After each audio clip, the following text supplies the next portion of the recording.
Ṣeyin náà ti gbọ́ bí Alabagbe Adeọla Ọmọ àgbà òṣèré ilẹ̀ wa Jumoke George tí wọ́n jọ ń gbé lábẹ́ òrùlé kan náà ṣe tà Soko Eru lórílẹ̀ Ede Mali. Ṣeyin náà ti gbọ́ ohun tó ṣẹlẹ̀ sí àgbà òṣèré Yemi My Lover tó fi ké gbàjarè pé òun nílò ìrànlọ́wọ́. Ẹ farabalẹ̀ kẹ́ gbọ́ ìròyìn náà lẹ́kùnrẹ́rẹ́. Bí Alabagbe Adeọla Ọmọ àgbà òṣèré ilẹ̀ wa Jumoke George tí wọ́n jọ ń gbé lábẹ́ òrùlé kan náà ṣe tà Soko Eru lórílẹ̀ Ede Mali. Adeọla tó jẹ́ àkọ́bí ọmọ òṣèré tíátà Yorùbá Jumoke George ti ṣàlàyé ohun tí ojú rẹ̀ rí lórílẹ̀ Ede Mali tó wà fún ọdún 4 gbáko. Obìnrin ẹni 40 ọdún náà ṣàlàyé pé ẹni tó súnmọ́ òun bíi sọrùn ló ta òun sí oko ẹrú ní Mali. Òun sì fẹ́ kó jẹ ìyà tó tọ́ lábẹ́ òfin. Gẹ́gẹ́ bí ó ṣe sọ, ó ní orílẹ̀ Èdè Malaysia lòun rò pé òun lọ tẹ́lẹ̀ kó tó di pé òun di ẹni tó ń ṣe ẹrú ní orílẹ̀ Èdè Mali. Adeọla ṣàlàyé pé ẹni tó ta òun sọ pé ṣé ẹ máa lọ sí Mali? Èmi wá rò pé Malaysia ló ń sọ. Ó ní níwọ̀n ìgbà tí mo mọ̀ nípa iṣẹ́ ògùn títà dáadáa, ó ní obìnrin kan ní Mali tó ní ilé ìtajà ògùn ńlá kan tí mo ti máa ṣiṣẹ́. Mo ní mo ti gbọ́, àmọ́ mi ò ní sọ fún Àmọ̀kẹ́ tó jẹ́ ìyá mi nítorí wọn kò ní jẹ́ kí n lọ. Odidi ọjọ́ bíi 4 sí 5 ni a lò lójú ọ̀nà Kútọ̀nù sí Mali. Adeọla ṣàlàyé pé nígbà tí òun yóò dé Mali tí òun lọ bá ẹni tí wọ́n ní òun yóò máa gbé lọ́dọ̀ rẹ̀ ni ìyẹn wá sọ fún òun pé wọ́n ti ta òun o àti pé iṣẹ́ aṣẹ́wó ni òun yóò máa ṣe lọ́hùn. Ó ní òun kọ̀ jálẹ̀ pé òun kò ní ṣiṣẹ́ aṣẹ́wó láéláé bó tilẹ̀ jẹ́ pé wọ́n dúnkòkò mọ́ òun tí wọ́n sì sọ fún òun pé wọn yóò fún òun ní májèlé jẹ. Lẹ́yìn ọ̀rẹ̀yìn Adeọla sọ pé òun kọ̀ jálẹ̀ òun sì kúrò lọ́dọ̀ àwọn tí wọ́n ta òun fún tí wọ́n fẹ́ máa fi òun ṣòwò nàbì. Ó ṣàlàyé pé 1.5 mílíọ̀nù náírà ìyẹn 1.5 million naira ni ẹni tí wọ́n ta òun fún sọ pé òun yóò san kí òun tó lè gba òmìnira. Ó ní níbẹ̀ náà ni òun sì ti pàdé obìnrin kan tó nílé oúnjẹ tí òun sì ń ṣiṣẹ́ ọmọ ọ̀dọ̀ nílé oúnjẹ rẹ̀. Ó tẹ̀síwájú pé yàtọ̀ sí ìyà tí òun jẹ ní Mali, ogun àwọn ọmọ ẹgbẹ́ Boko Haram tún sojú òun lọ́hùn. Ó ní àwọn ọmọ ogun Russia àtàwọn ọmọ ogun Boko Haram jà níwájú ilé tí mò ń gbé, kódà wọ́n ju àdó olóró síbẹ̀. Ọlọ́run ló kó mi yọ nítorí pé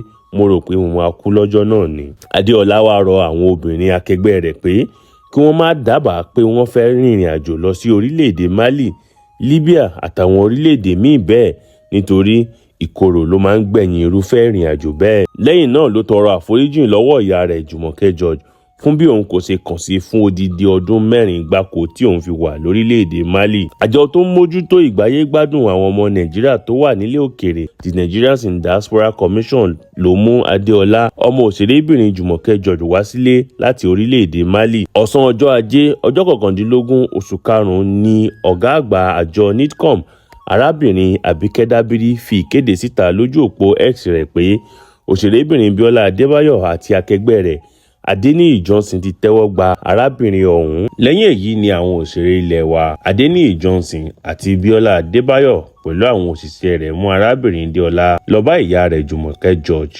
Nígbà tí wọ́n sì dé ilé tí Jumoke George wà báyìí, níṣe ni wọ́n kọ́kọ́ mú Adeọla pamọ́ tí wọ́n lọ pe ìyá rẹ̀ jáde láti inú ilé. Pẹ̀lú eré àti omijé lójú ni Adeọla fi dì mọ́ ìyá rẹ̀ tí àgbà òṣèrébìnrin Jumoke George náà sì wó lulẹ̀ pẹ̀lú omijé lójú tó ń béèrè lọ́wọ́ ọmọ rẹ̀ Adeọla pé kí ni mo ṣe fún ẹ, tí ìyẹn náà sì ń fèsì pé màámi ẹ ò ṣe nǹkan kan fún mi. Ìṣẹ̀lẹ̀ náà fa ìkáàánú gidigidi, kódà ó gbomijé lójú ẹni. Bí ẹ ò bá gbàgbé, ní ọ̀sẹ̀ tó kọjá ni àgbà òṣèré náà ké gbàjarè síta pé láti bí ọdún 4 ni àkọ́bí ọmọ òun Adeọla ẹni ọdún 39 ti di àwátì nínú ìfọ̀rọ̀wérọ̀ kan tó ṣe pẹ̀lú Bíọ́lá Adébáyọ̀ lórí ètò rẹ̀ Talk to Be. Nígbà tí òṣèrébìnrin ilẹ̀ wa Bíọ́lá Adébáyọ̀ gbé fídíò tó ṣe àfihàn bí àgbà òṣèré ilẹ̀ wa ni Jumoke George ṣe pàdé ọmọ rẹ̀ tí orúkọ rẹ̀ ń jẹ́ Adeọla torí ìkànnì Instagram rẹ̀ ló kọ sí abẹ́ rẹ̀ pé aṣẹ́gun ní ìkẹyìn, Adeọla ti padà sílé. Mo kàn fẹ́ fi àsìkò yìí dúpẹ́ lọ́wọ́ gbogbo èèyàn tó ràn mí lọ́wọ́. Mi ò lè dá ṣe láìsí ìrànlọ́wọ́ yín. Ẹ ṣé gan-an ẹ̀yin ọmọ orílẹ̀-èdè Nàìjíríà.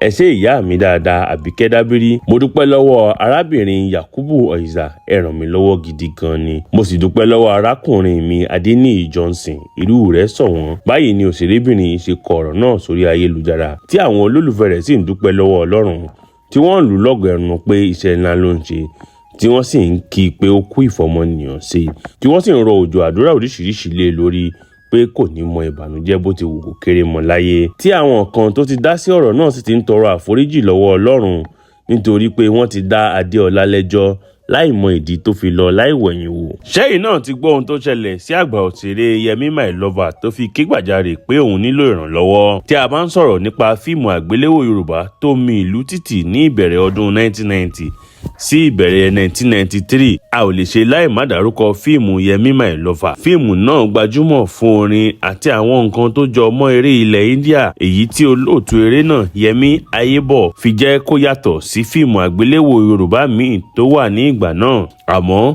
olóòtú sinimá náà Yemi Ayebo tí ọ̀pọ̀ èèyàn mọ̀ sí Yemi My Lover ti ké gbàjarè sáwọn ọmọ Nàìjíríà fún ìrànlọ́wọ́. Yemi My Lover tó di ìlúmọ̀ọ́ká fún eré rẹ̀ Yemi My Lover tó gbé jáde lọ́dún 1993 ṣàlàyé àwọn ìlàkàkà tó ń kó lójú láti ìgbà náà. Fíìmù rẹ̀ Yemi My Lover gbajúmọ̀ láàrin ọdún 1993 tó jáde títí di ìbẹ̀rẹ̀ ọdún 2000 pẹ̀lú àwọn orin tí wọ́n kọ nínú fíìmù náà. Káàkiri ilẹ̀ Yorùbá sì ni fíìmù náà ti gbajúmọ̀. Níbi ìfọ̀rọ̀wérọ̀ kan tí Yemi My Lover ṣe pẹ̀lú ọkùnrin kan tó ń jẹ́ Mr. Lil Gaga tó wà lórí ìkànnì YouTube ló ti sọ pé òun kò rí owó lórí fíìmù ọ̀hún. Ó ní ọ̀pọ̀ àwọn alágbàtà fíìmù ló ṣe ẹ̀dà sinimá náà tí wọ́n sì ń tà lọ́wọ́ ara wọn nítorí òun kò gbé fíìmù náà fún alágbàtà kankan láti bá òun tà á. Ó ṣàlàyé pé àwọn alágbàtà òun ni wọ́n dẹ́yẹ sí òun tí wọ́n sì ṣe ẹ̀dà fíìmù náà tí ọ̀pọ̀ wọn sì fi àágùn òun kó ọ̀rọ̀ jọ. Ó fi kún un pé nǹkan kò tíì di ti orí ayélujára báyìí nígbà náà.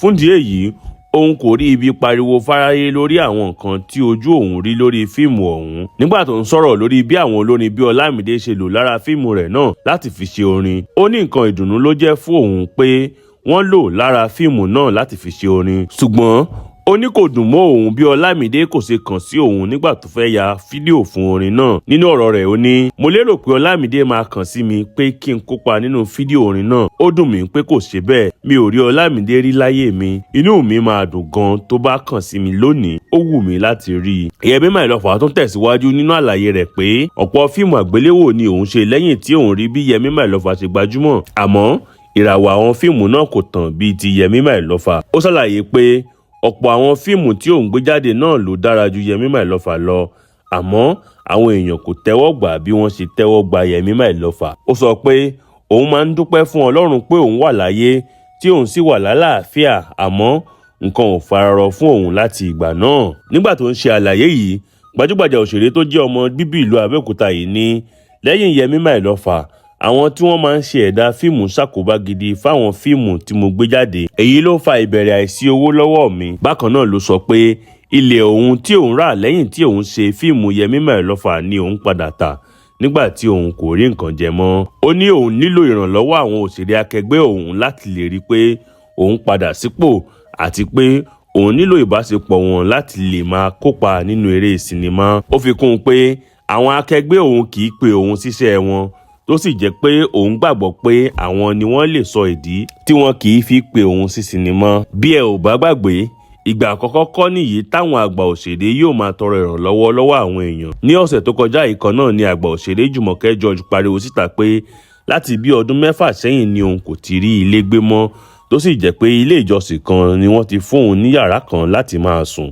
Jumoke George tún sọ pé àkọ́bí ọmọ òun ti kúrò nílé láti bí ọdún 4 sẹ́yìn tó sì dá ọmọ méjì sílẹ̀ fún òun láti máa tọ́ láti ìgbà náà. Ó ṣe àlàyé yìí nígbà tí ó ń bá òṣèré mìíràn Bíọ́lá Adébáyọ̀ sọ̀rọ̀ lórí ètò rẹ̀ Talk to Be, tó sì sọ ọ̀pọ̀ ìlàkàkà tó ń là kọjá, tó sì sọ pé láti inú oṣù kínní ọdún yìí ni òun ti ń ṣàìsàn. Yàtọ̀ sí Jumoke George, ọ̀pọ̀ àwọn àgbà òṣèré tí wọ́n ti kópa nínú eré fíìmù lásìkò ọdún 1990 sí ìbẹ̀rẹ̀ ọdún 2000 ni wọ́n sábà máa ń béèrè fún ìrànlọ́wọ́ àwọn ará ìlú lórí ìpèníjà wọn. Eléyìí tó sì máa ń mú awuyewuye dání báwọn èèyàn ṣe máa ń kọminú pé kí ló dé táwọn òṣèré kì í ran ara wọn lọ́wọ́. Ẹ gbọ́ ná, ta ni Yemi My Lover? Òòdù ni Yemi Ayebo tí ọ̀pọ̀ mọ̀ sí Yemi My Lover láàrin àwọn eléré fíìmù tó gbajúmọ̀ ní ìbẹ̀rẹ̀ ọdún 1990 sí ọdún 2000. Ọjọ́ 15 oṣù kẹsàn-án ni wọ́n bí Yemi My Lover. Ọmọ bíbí ìlú Abẹ́òkúta ní ìpínlẹ̀ Ògùn ni. Ọdún 1987 ló bẹ̀rẹ̀ eré sinimá, àmọ́ ọdún 1993 ló di gbajúmọ̀. Fún ipa rẹ̀ nínú eré sinimá tó fún un lórúkọ Yemi My Lover. Ipa eré fíìmù rẹ̀ dá yàtọ̀ lágbo eré fíìmù nígbà náà nítorí bó ṣe mú orin kíkọ bíi ti àwọn India wọnú eré Yorùbá. Olùdarí eré àti olóòtú eré ni Yemi My Lover tó sì ti gba ọ̀kan òjọ̀kan àmì ẹ̀yẹ lórí eré fíìmù.